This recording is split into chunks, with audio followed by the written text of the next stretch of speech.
Welcome to this podcast series from my book, Leadership Starts With You, A Quest for Leadership Excellence.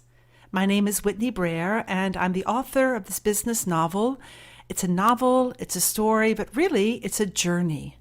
It's a journey of Kathleen Battlefield, and I warmly invite you to accompany Kathleen on her personal and professional development journey, and maybe it'll become your journey as well. In this podcast number 5, we're going to tackle the topic of energy. More specifically, it's about your energy and your power. So how and when do you recharge your batteries when they're depleted? Many people I know wait until the weekend to recharge them. During the week, they say, it's too hectic, to-do lists are ticked off, and work and family obligations are met, which of course are important.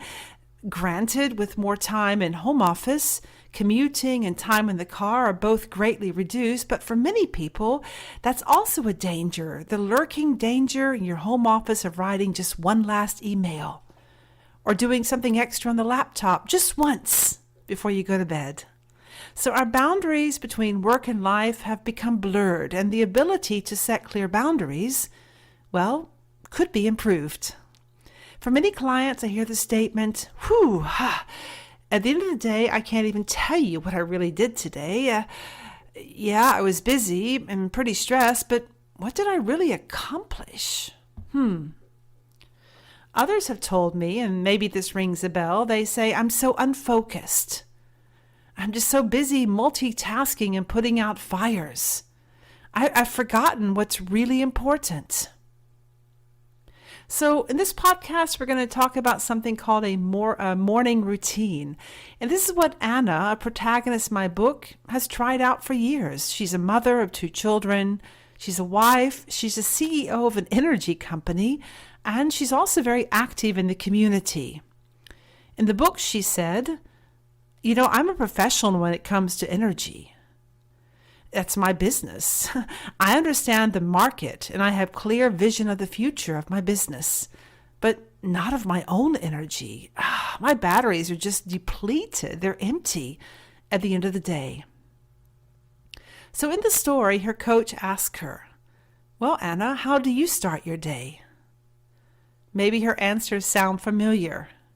Her breakfast is a cup of coffee while she's reading the news, skimming through social media, a quick glance at the emails on her phone.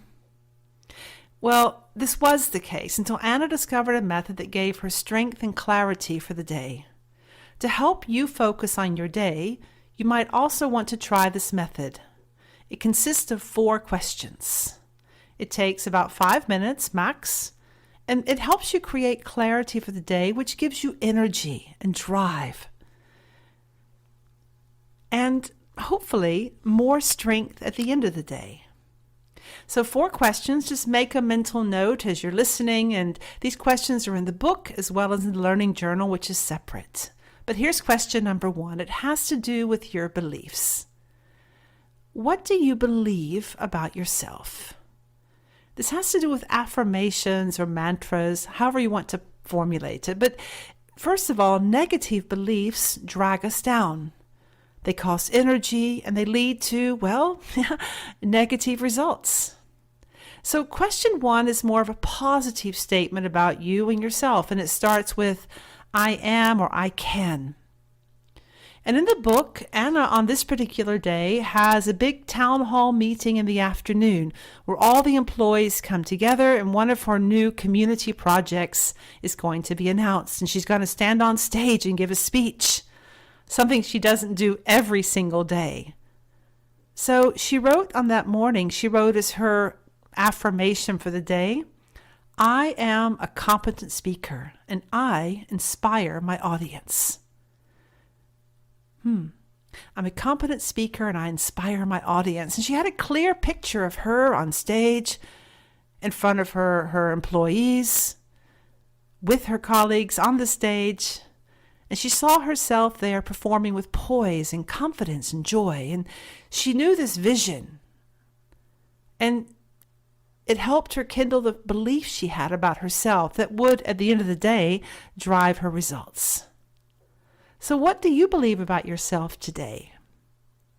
What tasks do you have out there that might help you write a better affirmation? Write it down, even on a post-it note where you'll see it more often.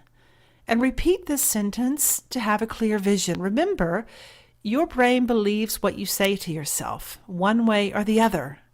So treat it kindly and treat it with a positive affirmation. Number 2, what can I do a little bit better today than yesterday?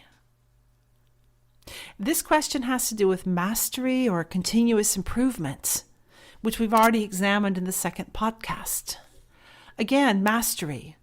What can you do today that's a little bit better than yesterday? I think it's about your ability to self-reflect and be honest with yourself. It has nothing to do with bad-mouthing yesterday or worrying what you did or didn't do. I think it's about seeking improvement. Maybe just one little thing. So to strive for mastery, little things can make a big difference over time. Number 3, something good I can do for someone today is. And these are acts of kindness. Remember, the task is to do something good for someone without ulterior motives or the expectation of getting something back. Yet it would affect all the other people you come in contact with. So what's behind it? Remember, our energy is contagious. Studies show that as one person does something good for another, that good deed can affect 3 more levels. The person you helped helps someone else or does something good too, and that second person helps another person. It's kind of a domino effect. This deed doesn't have to cost any money or cost really a lot of energy. Sincere, positive feedback or an honest compliment. Or letting even someone out in traffic in front of you during rush hour can have a huge impact. These deeds are good for you. You get energy from them, and the recipient gets energy, and they pass this energy on. So when you start thinking about this good deed already early in the morning to start your day, you become more alert. You're looking for the opportunity, and you're in a much more positive mood. And yes, this positive mood has a positive effect on all the other persons or people that you come in contact with that day. Okay, number 4. It's about setting priorities. This is my most important task today. ... The goal of this morning's entry and the 4th entry is to avoid multitasking and to really strive for single tasking. And this means so much more than just time management. It means really deciding what's the most important thing that will have the greatest value and impact, and not getting distracted while you do it.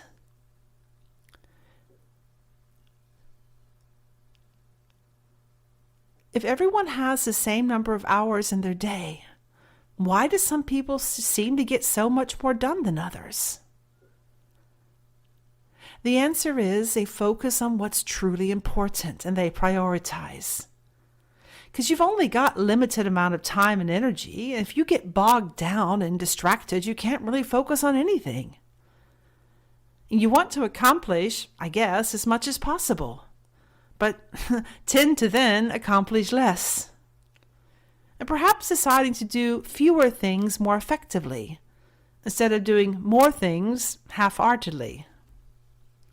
And, the problem with procrastination, putting off these really important tasks, is that you produce a lot of undesirable side effects, like missing other deadlines, having disappointed results, and you have higher stress levels. You work longer days and you have less sleep, maybe even poor nutrition through snacking, and there's no time for exercise and far too little time with family and friends. And that's all in the name of a goal that's easier to achieve than you can really imagine. So when you focus your concentration to the max, you'll learn to concentrate on one thing, and that's what it's all about. So these are the 4 questions: a positive belief about yourself, an affirmation for the day, I am or I can, I do. The second is mastery. What can you do a little bit better today than yesterday? 3, how can you pass on some positive energy? So something good I can do today for someone else. And number 4, setting priorities. Your most important task today is.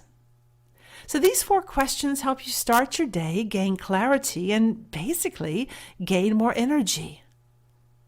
More tips, concrete examples, and further information on this topic can be found in the book, Leadership Starts With You, as well as in a separate learning journal, available at the website and with the password mentioned in the book. So grow your life, grow your team, grow your business, and remember, leadership starts with you. See you soon in podcast number 6.